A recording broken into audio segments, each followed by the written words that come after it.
신앙 고백하겠습니다.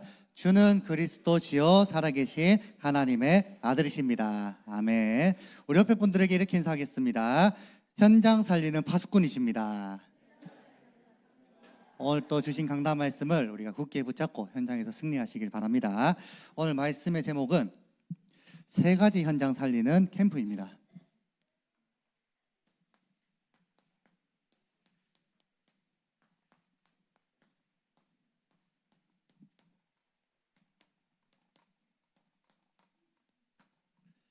먼저 서론으로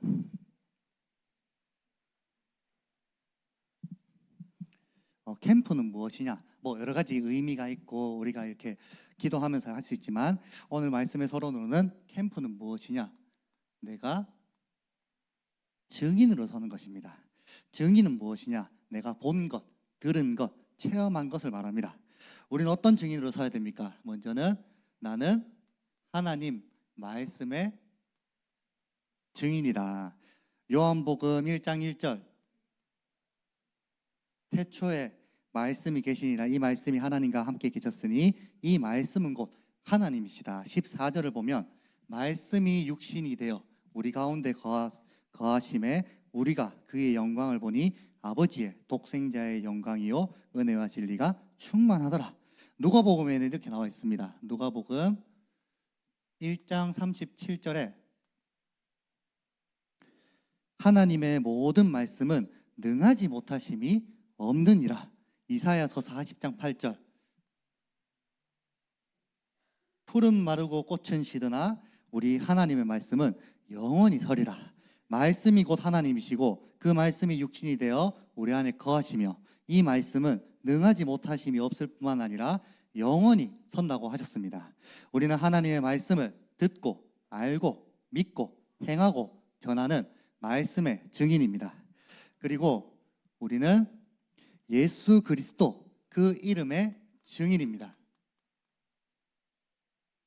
사도행전 3장, 성전 미문에 앉은 안진뱅이에게 요한과 베드로가 이렇게 얘기합니다. 베드로가 이르되 은과 금은 내게 없거니와 내게 있는 이것을 너에게 주노니 나사렛 예수 그리스도 이름으로 일어나 걸으라 하고, 그 일로 인해 베드로가 법정에 이제 붙잡혀가게 되는데, 이때도 4장 12절, 다른 이로서는 구원을 받을 수 없나니 천하 사람 중에 구원을 받을 만한 다른 이름을 우리에게 주신 일이 없음이라 하였더라.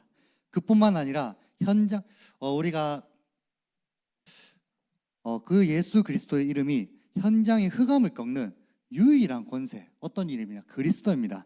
오늘 이제 우리가 읽은 강단의 본문에 사도행전 16장 18절, 바울이 심히 괴로워하여 돌이켜 그 귀신에게 이르되 예수 그리스도의 이름으로 내가 내게 명하노니 그에게서 나오라 하니 귀신이 즉시 나오니라. 우리에게 구원을 주시고 흑암 꺾는 권세를 주신 유일한 이름 예수 그리스도, 우리는 그 이름의 증인입니다. 그리고 세 번째로,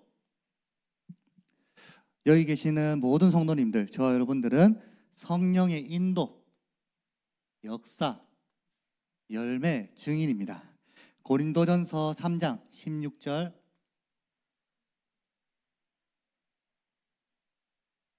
성령이 너희 안에 계신다. 그걸 알지 못하느냐? 성령 하나님께서 우리 모든 성도님들의 마음에 지금도 함께하고 계십니다. 그리고 우리의 마음과 생각을 하나님께서 지켜주고 계십니다. 빌립보서 4장 7절, 모든 지각에 뛰어난 하나님의 평강이 그리스도 예수 안에서 너희 마음과 생각을 지키시니라. 우리의 마음과 생각만 지켜줄 뿐만이 아니라 우리의 모든 삶을 인도하고 계십니다. 고린도전서 10장 13절, 사람이 감당할 시험 밖에는 너희가 당한 것이 없나니 오직 하나님은 미쁘사 너희가 감당하지 못할 시험 당함을 허락하지 아니하시고 시험 당할 즈음에 또한 피할 길을 내사 너희로 능히 감당하게 하시느니라. 하나님께서 우리에게 온 시험을 어떻게 감당하게 하십니까? 빌립보서 4장 13절, 내게 능력 주신 자 안에서 내가 모든 것을 할 수 있느니라. 그리고 이사야서에 보면 이사야서 40장 29절. 피곤한 자에게는 능력을 주시며 무능한 자에게는 힘을 더하시리니 하나님께서는 모든 것을 감당할 힘을 주시겠다고 말씀으로 약속하셨습니다. 그래서 우리는 눈앞에 있는 현실을 보면서 두려워하는 것이 아니라 지금도 나와 함께 하시는 성삼위 하나님의 그 능력을 믿고 담대함으로 나가는 것입니다.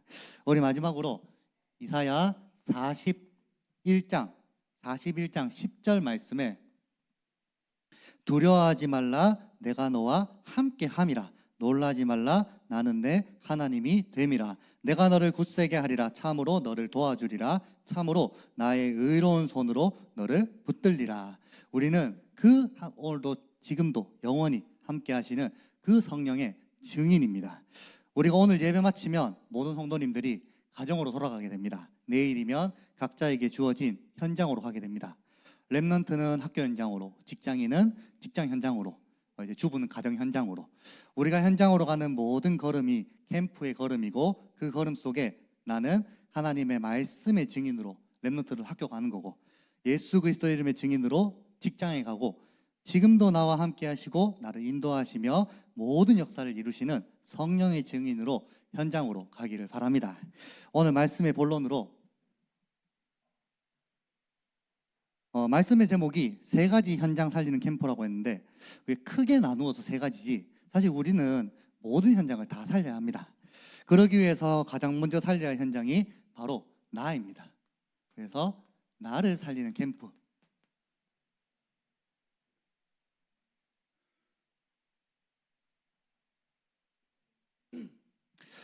나를 살리는 캠프라는 것은 가장 먼저 내가 누군지 나의 정체성을 분명하게 아는 것입니다. 여기 계신 우리 모든 성도님들은 한 분도 빠짐없이 창세기 1장 27절 하나님의 형상으로 창조되어진 하나님의 자녀입니다. 그리고 28절에 모든 것을 정복하고 다스릴 권세를 주셨고 그 권세 가진 세계복음화의 주역이십니다. 사탄은 지금도 우리에게 주어진 현실 속에 여러 가지 상황과 환경이 나를 흔들고 그러면서 마음과 생각 속에 우리의 심무과 권세를 놓치도록 하고 있습니다. 특별히 어제 이제 복음 서밋 스쿨이 있었고 이제 복음 서밋 스쿨에 특별한 시간이 있었습니다. 우리 미국에 계시다가 한국에 방문하셔서 또 우리 또 렘넌트들과 함께 또 찬양으로 또 소통하고 또 중요한 또 말씀을 또 주신 사모님이 오셨는데 이제 어린이 사역을 하시면서 여러 이제 어린이 찬양을 많이 또 만들기도 하고 직접 작사하고 작곡하신 곡을 소개하면서 함께 이제 찬양을 부르는 시간이 있었는데 그때 불렀던 찬양이 아까 이제 우리가 찬양 시간에도 찬양했던 나는 하나님의 자녀라는 찬양이었습니다. 혹시 만약에 여기 계신 분 중에 없으리라지만 만약에 내가 하나님의 자녀라는 것에 대한 정체성이 혹시 흔들리는 분이 계신다면 이 곡을 듣고 부르는 것을 추천합니다. 왜냐? 민수기서 14장 28절 너희 말이 내 귀에 들린 대로 내가 너희에게 행하신다고 하셨기 때문입니다.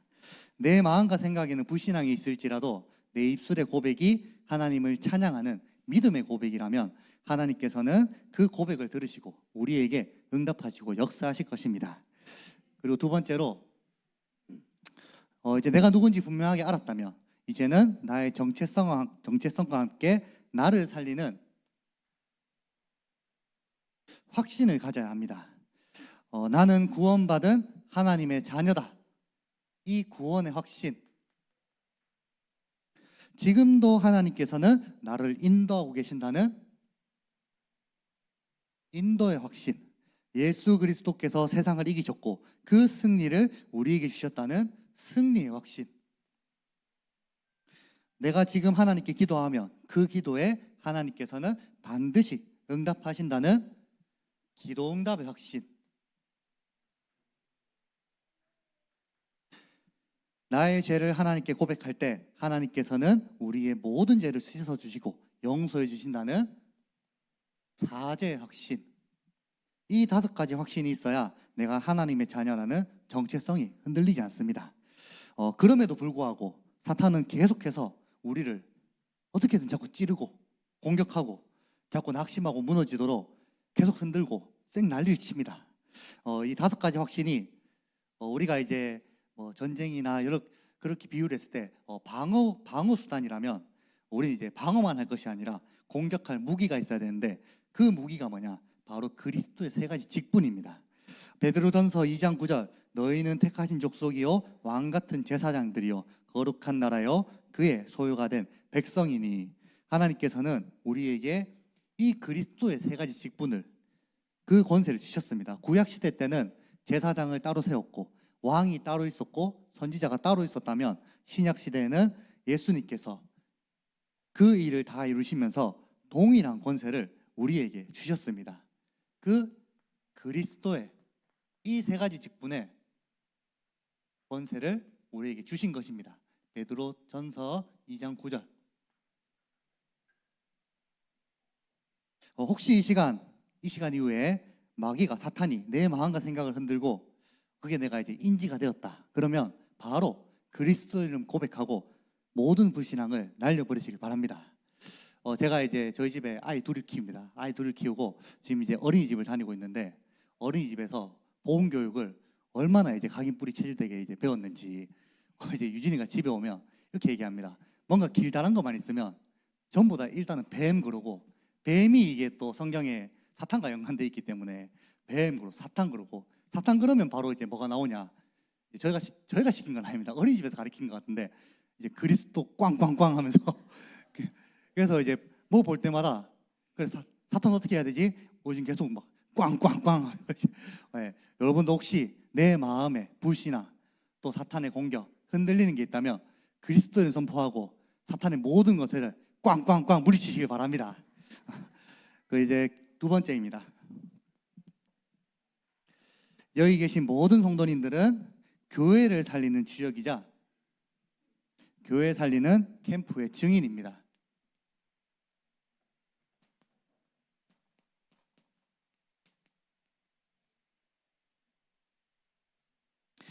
교회를 살리기 위해서 가장 먼저 우리가 해야 되는 게 무엇이냐? 마음이 하나가 되어야 합니다. 그걸 보고 원리스라고 합니다. 하나 되는 게 너무 중요한데 중요한 것은 무엇으로 하나가 되느냐입니다. 뭐 취미 생활이 맞아서 교회 안에 뭐 낚시 좋아하는 사람들 이렇게 막 모이고 골프 좋아하는 사람 모이고 볼링 좋아하는 사람 이렇게 이제 모이는 거는 교회가 아니라 동아리고 동아리. 이제 만약에 좀 위험한 발언이긴 한데 정치 색깔이 맞아서 그걸로 하나 되는 것으로는 절대 교회를 살릴 수 없습니다. 여기 계신 모든 성도님들은 무엇으로 하나가 되어야 되냐? 오직 복음으로 하나가 되어야 하고 복음으로 구원받은 그 은혜에 감사하여 전도와 선교에 하나 되어지기를 바랍니다. 그런데 우리가 모였더니 이제 이런 분들이 있습니다. 우리 교회는 없습니다. 저희 교회는 없는데 복음이라고 하면서 이제 서로 살리는 것이 아니라 복음이라는 칼을 들고 그 칼을 사탄 마귀를 무찔러야 되는데 자꾸 성도들에게 휘두르는 분이 있습니다. 이제 그 이유가 뭐냐? 복음이 없어서가 아니고 복음을 못 깨달았다 그것도 아니고 복음을 체험했고 누리고 있지만 아직 내 기준 내 고집이 남아있다는 것입니다. 복음이라고 하면서 내가 가진 기준 내세우고 포럼이라는 틀 안에서 성도들 간에 갈등을 일으킨다. 그거는 절대 하나님이 원하시는 게 아닙니다. 복음 안에서 우리의 기준이 무엇이 돼야 되냐? 내 기준.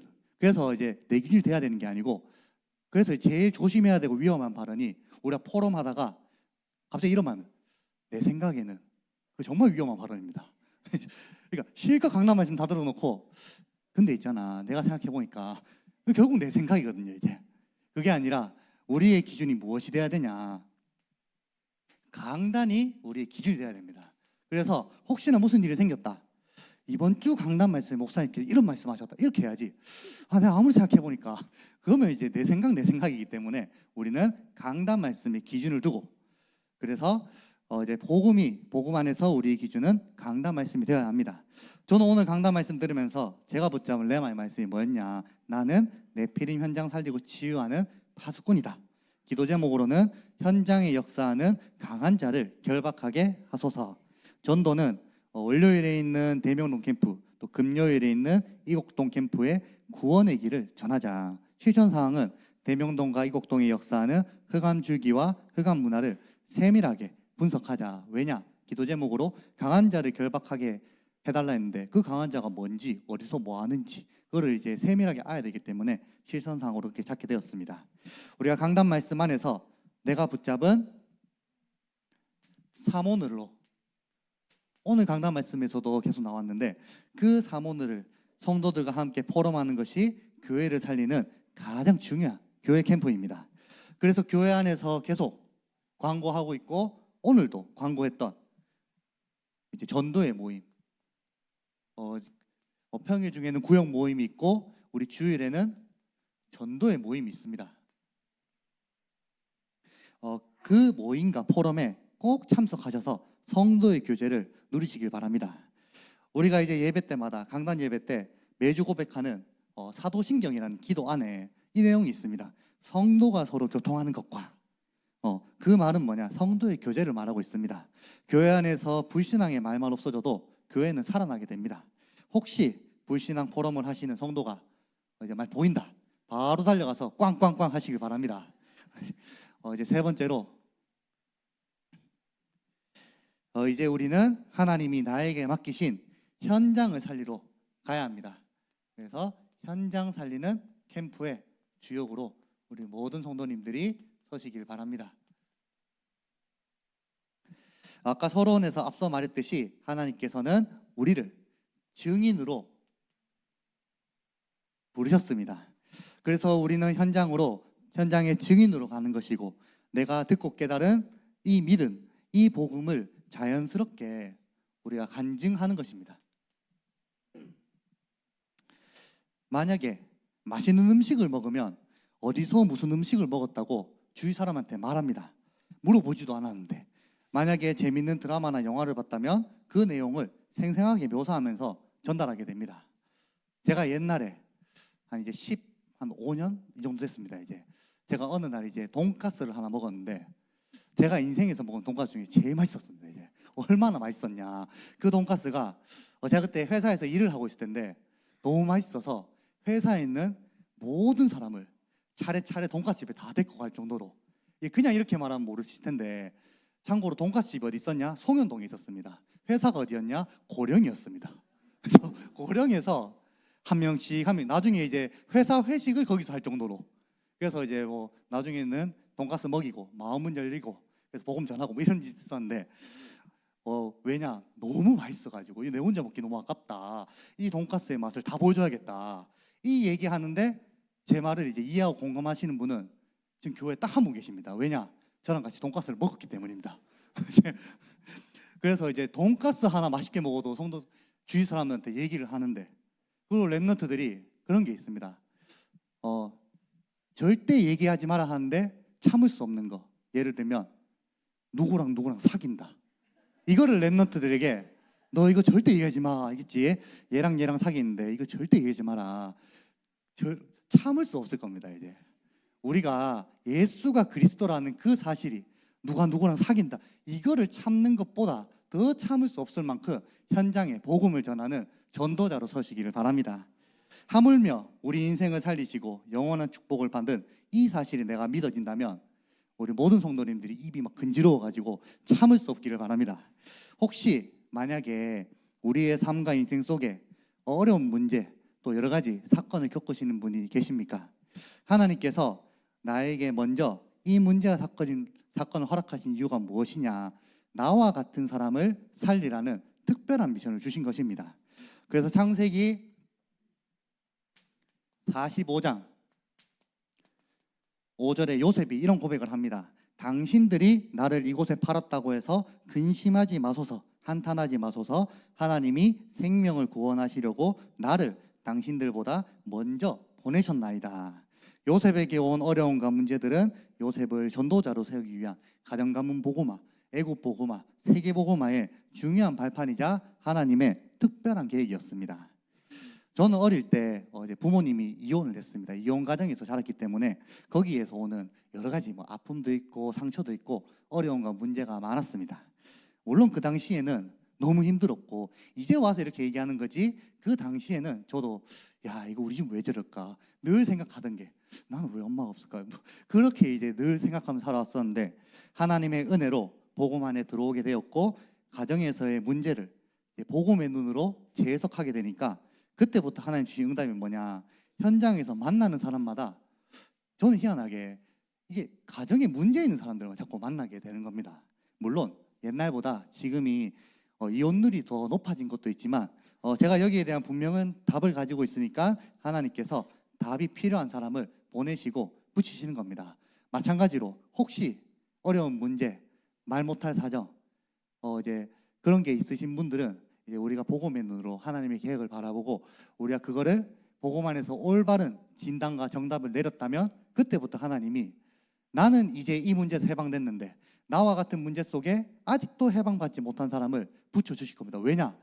내가 가장 이 사람에게 정확하게 답을 줄 수 있기 때문에. 그래서 문제가 축복이다. 이건 놀리는 말이 아니라 정말로 하나님의 복음 안에 있으면 문제가 축복이 되어질 줄 믿습니다. 사도행전 14장을 보면 바울과 바나바가 이오니온에서 일어난 핍박을 피해 도망을 간 루스드라와 더베에서 복음을 전했습니다. 무슨 말이냐? 우리가 살려야 할 현장이 어디냐? 다른 곳이 아니라 가장 먼저 내가 있는 나의 가정, 렘넌트들에게는 내가 다니고 있는 학교, 또 직장인은 나의 직장. 사도행전 14장 1절에서 7절. 지난주 금요 예배 말씀에서는 목사님께서 이렇게 표현하셨습니다. 여기, 이곳, 지금. 어디냐? 우리가 뭐 멀리 나가는 것도 중요하지만 내가 있는 이 자리, 나에게 주어진 이 시간에 우리가 캠프의 응답을 받는 것이 더 중요하다. 우리가 있는 그곳에서 복음을 전하는데 하나님께서 어떤 역사를 일으킬지는 아무도 모릅니다. 결국 우리는 우리의 현장을 넘어서 이제 대구 지역을 복음화해야 하고, 대구를 넘어서 대한민국 민족 복음화, 그리고 더 나아가 세계 복음화의 증인으로 서는 것입니다. 사도행전 1장 8절에 성령 충만 받아서 예루살렘부터 땅끝까지 증인으로 세우시겠다 하나님이 약속하셨습니다. 그 시작이 어디냐? 나의 가정, 학교, 직장, 그리고 교회에서 진행하고 있는 전도학교, 또 우리 대구 지역이 함께 연합해서 인도받고 있는 노예 캠프 등이 있습니다. 특별히 오늘 주보에 나온 광고 중에 화요일 저녁에 있을 캠프 집중훈련을 위해서 우리 모든 성도님들이 기도해 주시기 바랍니다. 오늘 말씀의 결론입니다. 우리 모든 성도님들께서 말씀 붙잡고 그리스도의 이름 권세를 가지고 성령의 인도 역사 열매의 그 캠프를 하는 캠프의 주역으로 서시길 바랍니다.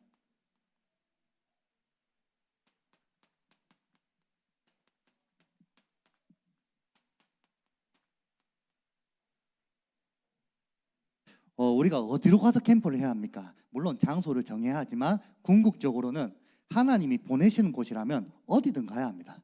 그래서 우리는 모든 장소가 나의 캠프 지역이다. 마가복음 16장 15절, 너희는 온 천하에 다니며 만민에게 복음을 전파하라. 그렇다면 우리가 모든 장소에 가서 누구에게 전해야 됩니까? 뭔가 이제 잘 들을 것 같은 사람, 조금 뭔가 이제 만만한 사람, 그게 아니라 우리는 모든 사람에게 복음을 전해야 합니다. 사도행전 13장 48절, 영생을 주시기로, 영원한 생명 주시기로 작정된 자는 다 믿더라.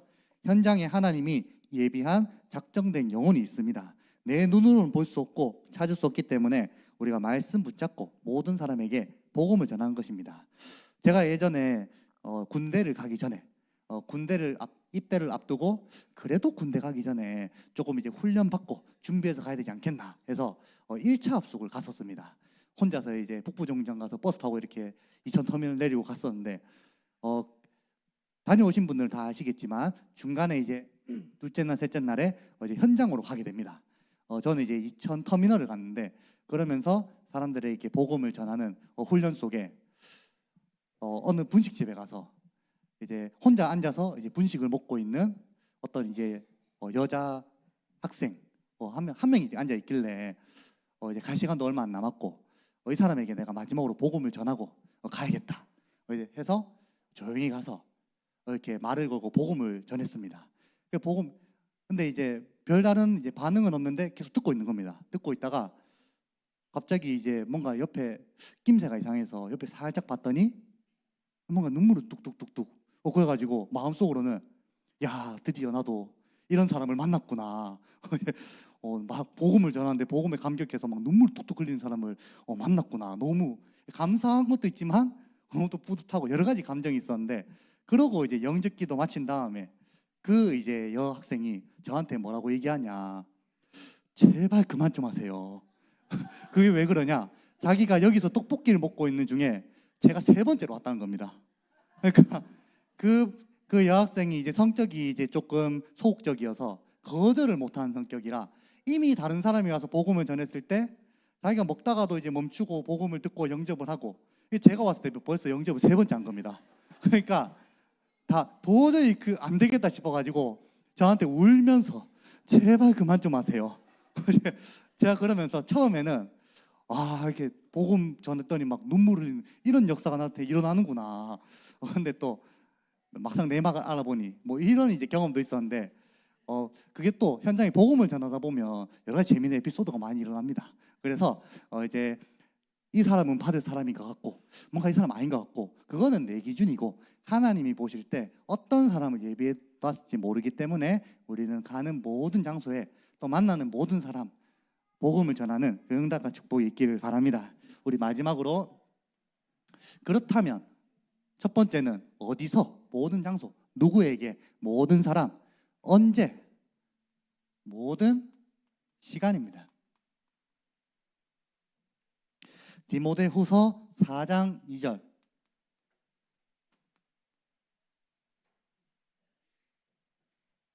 너는 말씀을 전파하라. 때를 얻든지 못 얻든지 항상 힘쓰라. 우리가 복음을 전했는데 듣는 사람이 있고 믿는 사람이 있고, 반대로 복음을 듣지 않는 사람이 있고 들어도 믿지 않는 사람도 있습니다. 그럼에도 불구하고 우리는 항상 이 말씀을 전파하는 일에 힘써야 합니다. 그래서 우리가 모든 시간을 캠프에 내라, 이 말은 뭐 밥도 먹지 말고 잠도 자지 마, 이 말이 아니라 이제 우리의 마음과 생각 중심이 캠프의 방향을 맞추어라는 말입니다. 그러면 하나님께서 곧바로 주시는 응답이 있는데, 어떤 응답이냐, 우리가 늘 갔던 곳인데 그 갔던 곳이 다르게 보이게 되고, 늘 만나던 사람, 아파트의 경비 아저씨 늘 봤는데 내가 좀 캠프에 대한 말씀을 언약으로 붙잡고 기도하면서 경비 아저씨를 쳐다봤더니 전도자를 한번 전달해볼까? 이게 평소에 안 들던 생각이 이렇게 들게 됩니다. 그게 하나님이 우리에게 주신 사인이자 응답입니다. 그래서 우리 현장과 사람을 두고 기도하면서 하나님의 인도를 받는 겁니다. 우리 모든 성도님들께서 나와 교회, 현장 살리는 캠프의 주역으로 서시기를 바랍니다. 우리 기도하겠습니다. 하나님 감사합니다. 우리가 살아가는 모든 인생이 캠프의 여정이 되게 하시고, 성도님들이 가는 모든 현장에 흑암이 무너지며 만나는 모든 사람 살리는 전도자의 축복을 주옵소서. 예수 그리스도 이름으로 기도합니다. 아멘.